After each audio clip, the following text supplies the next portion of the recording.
बिस्मिल्लाहिर्रहमानिर्रहीम। मैं आज दो किस्म की हांडी गोश्त बनाने जा रहा हूँ। हांडी फ्राई बनाने जा रहा हूँ। उसके लिए मैं टमाटरों को जलाऊंगा, उसकी स्किन जलाऊंगा। टमाटर की स्किन जला के उसको धोएंगे तो साफ हो जाएगी स्किन, और उसको फिर क्यूब में तकसीम करेंगे, काटेंगे टमाटरों की स्किन। टमाटर की स्किन तकरीबन जल चुकी।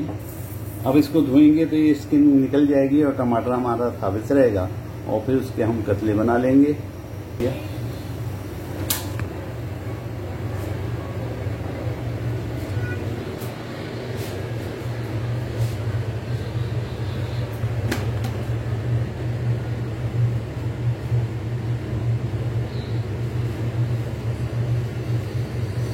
बिस्मिल्लाह।